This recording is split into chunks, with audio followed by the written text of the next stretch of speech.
You'll find the three branches of Milwaukee's Municipal Court at the corner of Lovell and State Streets at the east end of the Police Administration Building. Another courtroom in the County Criminal Justice Facility 2 blocks away is used for pretrial hearings. Letitia Smith is the Chief Court Administrator for the Municipal Court, which deals exclusively with cases involving city ordinance violations. We are only one of 2 full-time courts within the state. The other full-time court is Madison. We have, I think, potentially a different set of charges that are brought to municipal court. One of the areas that we differ, I believe, is that we have building and zoning cases, for example, that come to municipal court, which don't really get charged too much in other municipal courts in the state. The other thing is that I think we have, partly because of the volume of the cases, we just have a different set of expectations of the court because of the number of people that come here. We also have probably a more diverse population that we deal with here in municipal court in terms of the defendants than other jurisdictions. Traffic violations account for 70% of the municipal court business. Non-traffic violations include assault and battery, disorderly conduct, vandalism, loitering, theft, shoplifting, and building and health code violations. Our mission is to impartially adjudicate ordinance violation cases such that the rights of individuals are protected and public interest is also protected.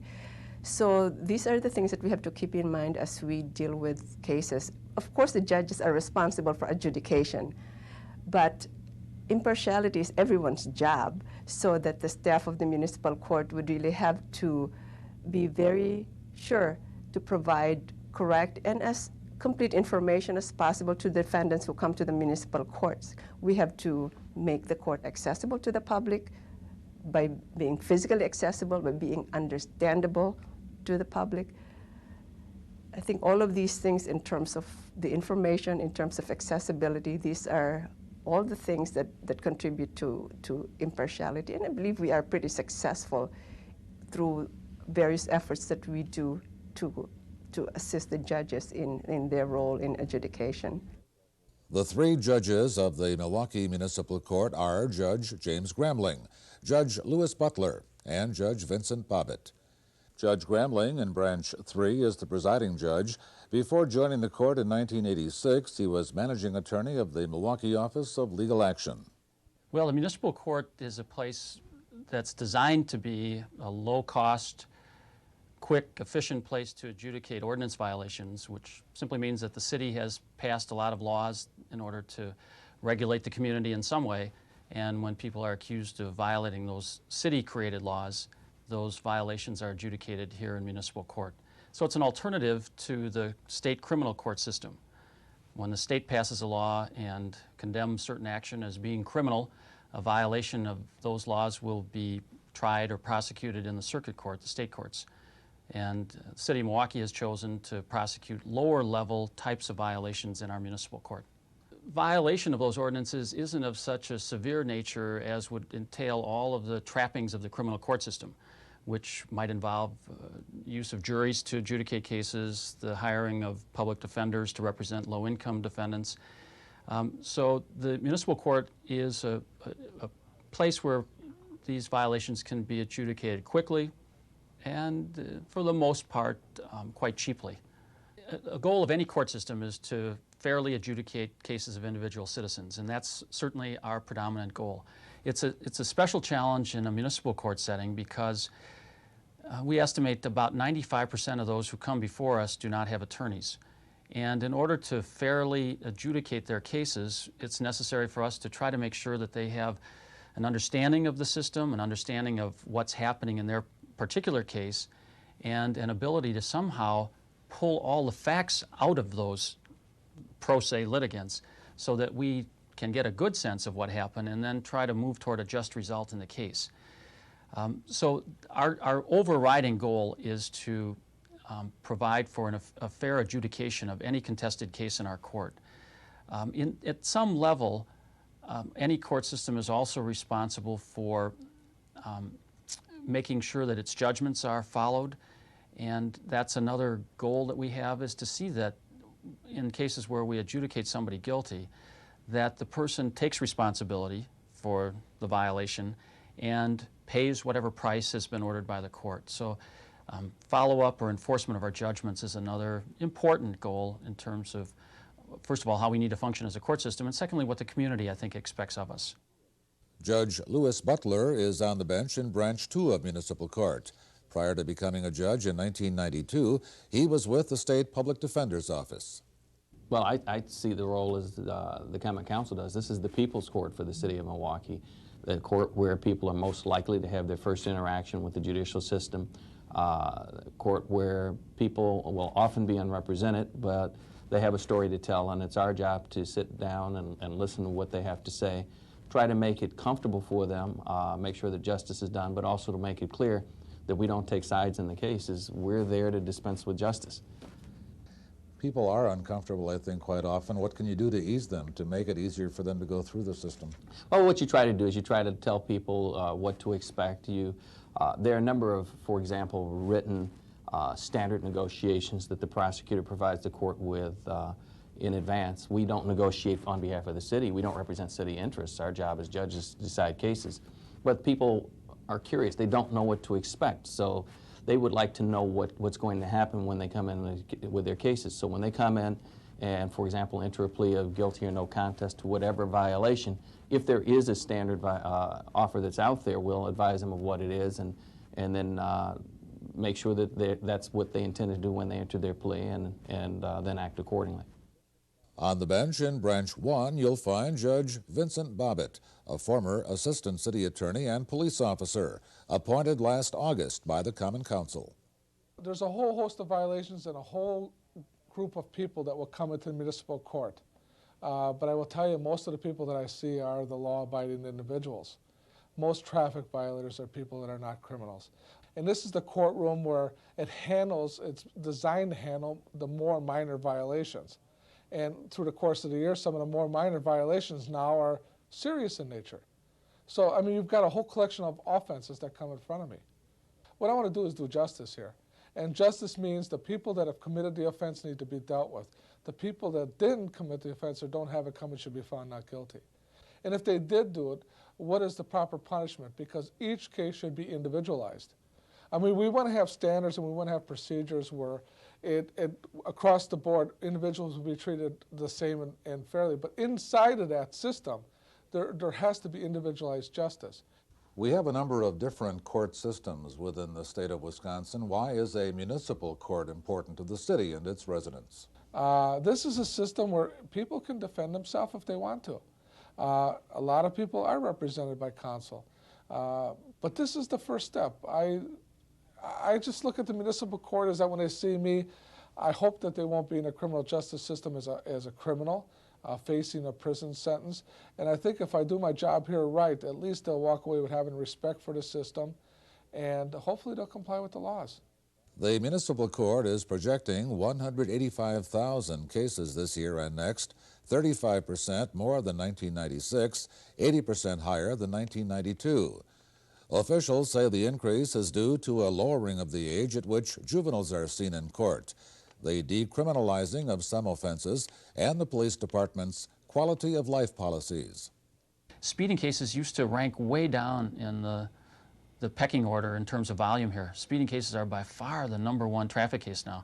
And that's part of the initiative that was begun to slow people down in residential neighborhoods, commercial neighborhoods. Disorderly conduct tickets have stayed the #1 type of non-traffic case, and that's partly the result of more aggressive quality of life enforcement. One other area that's been an obvious result is that there are far more curfew tickets issued now than ever were before. Curfew tickets now constitute about 1 out of every 10 tickets written in the court, and it's been an increasing number that has really surprised us, and that's a direct result of the quality of life initiative. Many people appearing in municipal court are there for the first time. Court officials say those defendants can do a lot on their own to prepare. Well, first of all, I think it's very important, it seems to be very basic, but to read carefully the citation that they receive, to know precisely what is required of them, what time they're supposed to be here, where they're supposed to be here, to know what the charges are against them, and to read whatever documents that the police officer provides to them, so that when they come to the municipal court, if they want to see the judge, that they're able to then adequately convey the information about the case. We do have, of course, computerized information so that we're able to find these cases then with some ease, but it just facilitates, I think, their being able to be handled here in municipal court if they have that information. We also, in our lobby area, a video of the various steps that they can take. So while they're waiting, they can also watch the video that shows what to do in your first appearance, what to do during trial. If you're a witness, what do you do? So these are some things that they can do to prepare.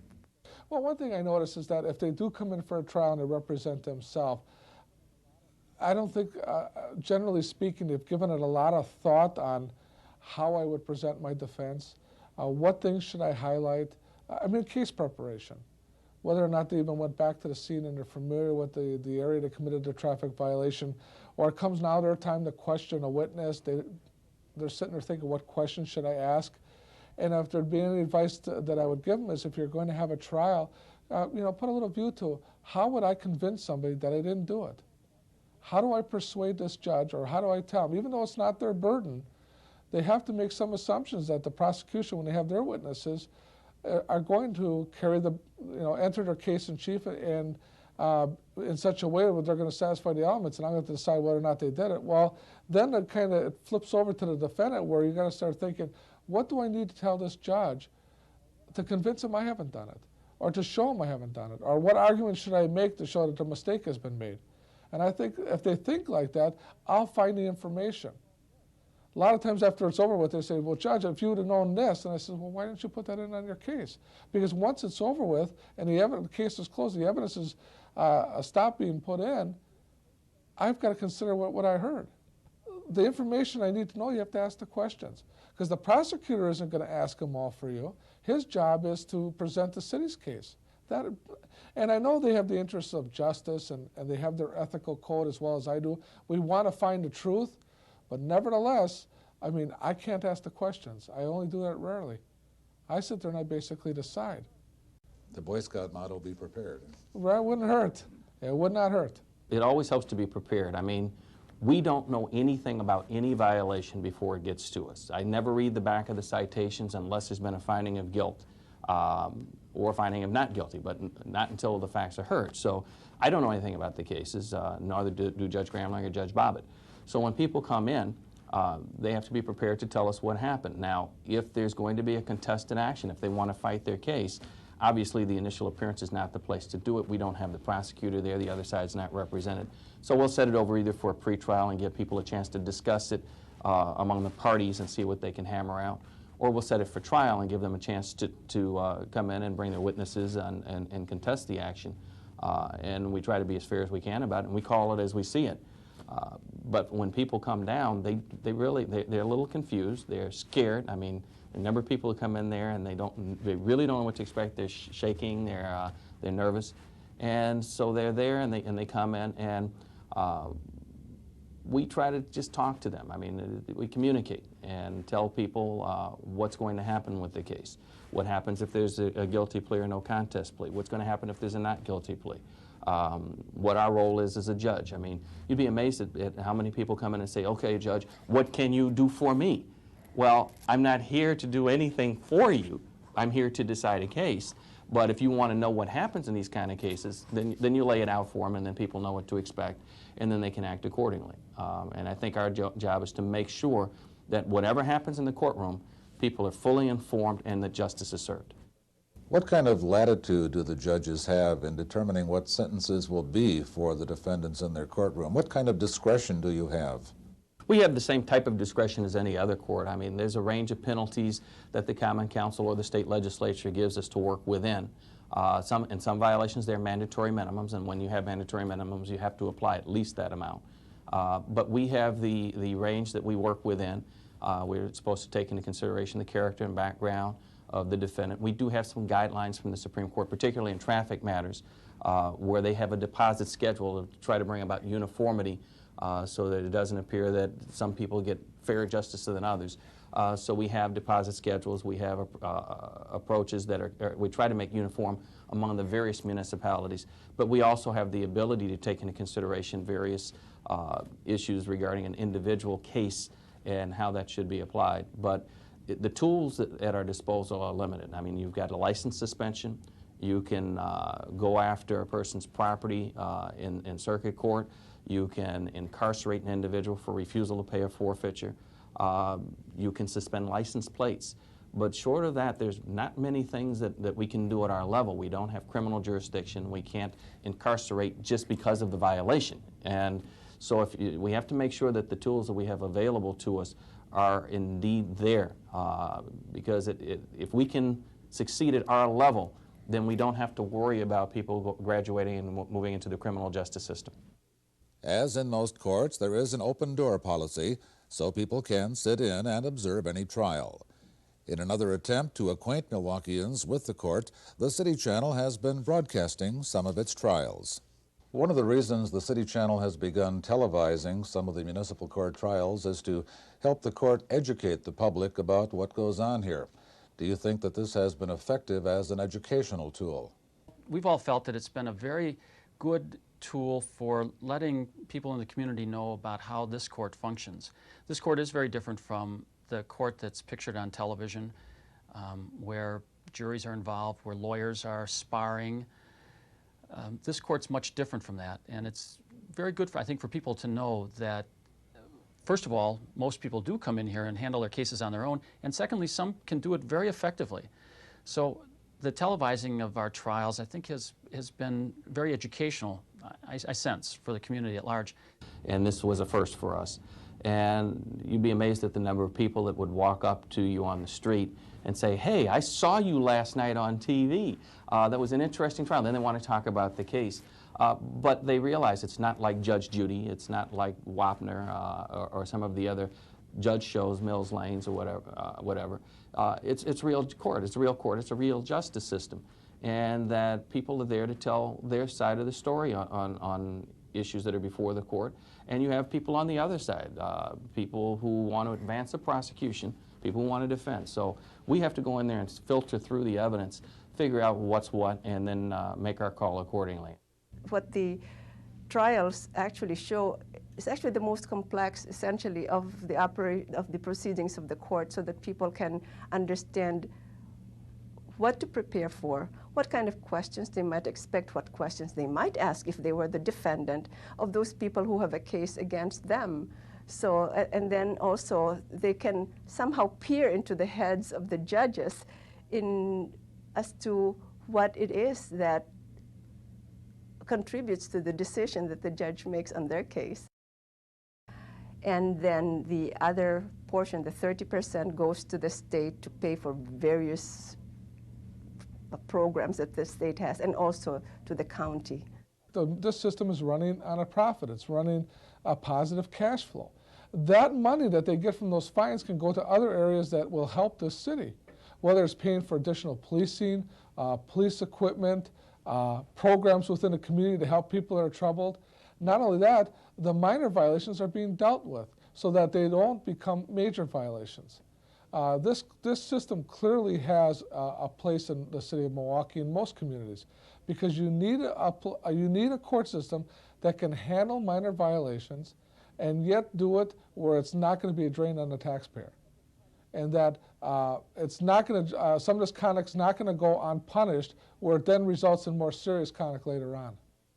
How does the municipal court deal with first-time offenders and with people who are unable to pay fines?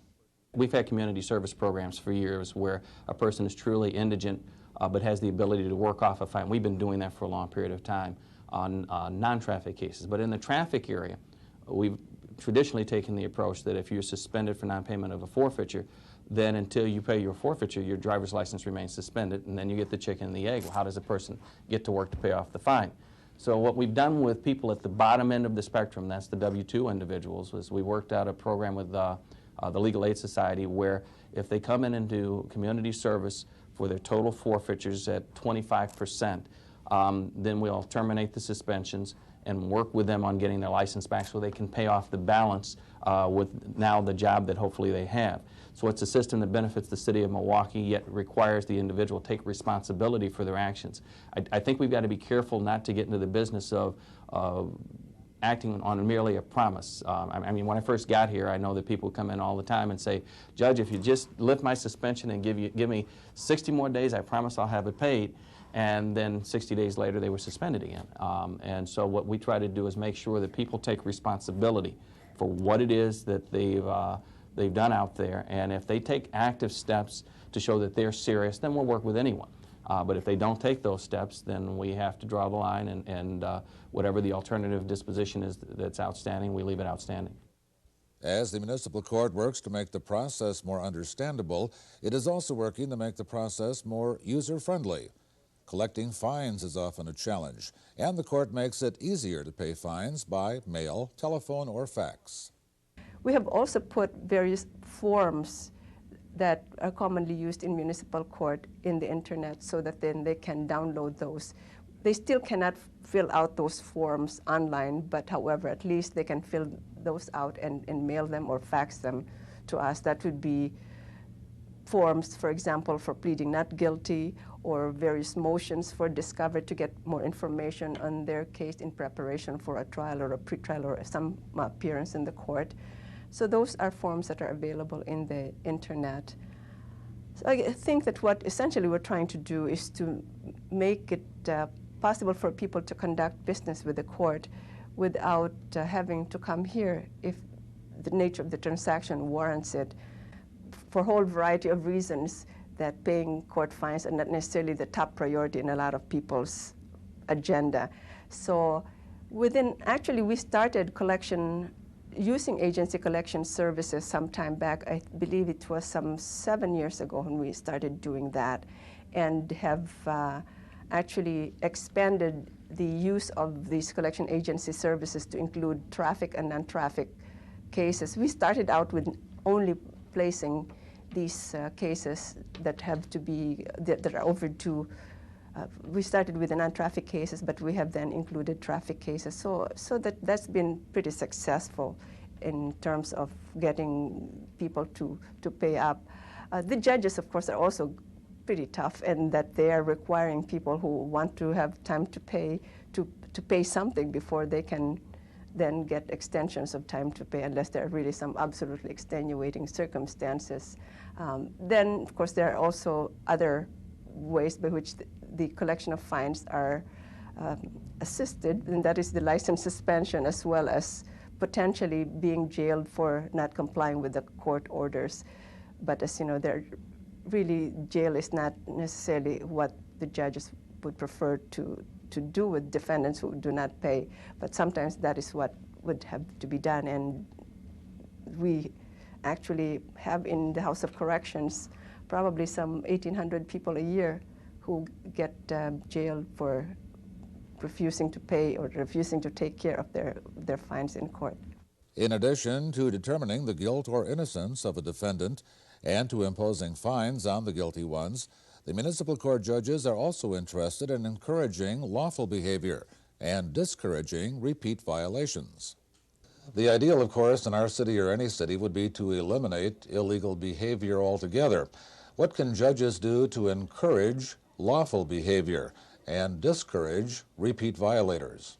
I think at one level you hope that simply penalizing somebody, making it inconvenient for them to have broken the law, will have some effect on changing their behavior. So if you order a fine, take away some demerit points on a driver's license, take actions which result in higher insurance costs, you would hope that all of those things, because of the inconvenience that they bring to a citizen, might result in somebody doing something different the next time. That works in a lot of cases, in others it doesn't, and in a number of instances we have programs set up here to try to reshape the way people behave. We have, for example, a program that's designed to make people more defensive drivers, and we use that in a lot of our traffic cases. We have a program for first-time shoplifters that is a very effective program in reorienting people who are, have been caught stealing.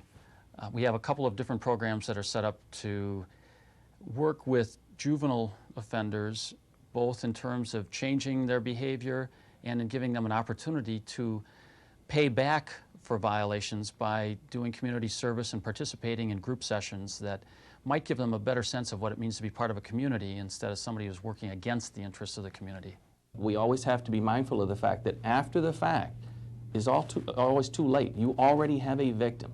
And if the goal of the system is to make sure that you don't have victims, to make sure that you have a just society, that decisions are done fairly and that you don't have violence out on the street, then what we have to be about is changing behavior and getting to people before they get into the criminal justice system. Now, we're at the low end of the criminal justice totem pole. And since we're at the bottom rung, what we need to do is make sure that people don't climb the ladder and graduate to more serious violations. I always thought if somebody would come up to me and say, "Judge, if you let me go, I'd never do it again." And if I would know that, I probably would let them go. Unfortunately, I don't have that luxury, because ultimately that is the goal, to have people comply with the law where they don't have to be arrested by the police, where they don't have to go into court. But the reality of it is that we're going to have people that violate our ordinances, sometimes just simply because they don't even know that they're violating it. And that has to be dealt with. But this has a mechanism to enforce our regulations. With 185,000 cases expected this year and next, the courts look at space constraints and the caseload as major challenges to be faced. Given that our goal is fair adjudication of cases for defendants, the volume that we are forced to deal with makes that goal a true challenge. In the last couple of years, since the Quality of Life Initiative was begun by Chief Jones, our court has seen an immense increase in cases. And it's been a challenge to process those cases in a way that doesn't grind people up, that somehow allows people to have their day in court and not their second in court. So that's been a challenge. Also, the space that we have here is simply not space which is really designed for our current volume and our current system. Workload is certainly a challenge, but it's something that we've been able to address effectively. I mean, we've been working with other city officials, but we've had differences of opinion on how we should do it, but the net result of what's worked out has worked well. We've got court commissioners that assist us on the pretrial process and on custody cases. And while I know the judges would prefer to hear everything that comes in the door, we've had to divide up some of the workload in that fashion. But we make sure that people get in, get their cases heard. We've got a system that works efficiently. I've said this for years, and I'll continue to say it. I think we have the most efficient court in the state. And we work hard at what we do. We've got 3 fair judges who will take the time to listen to people, not just sit up there and bang a gavel and go through the motions, but we listen to what people have to say. And we call it as we see it. We enforce the law, we interpret and apply it, and we pay close attention to our constitutional duties.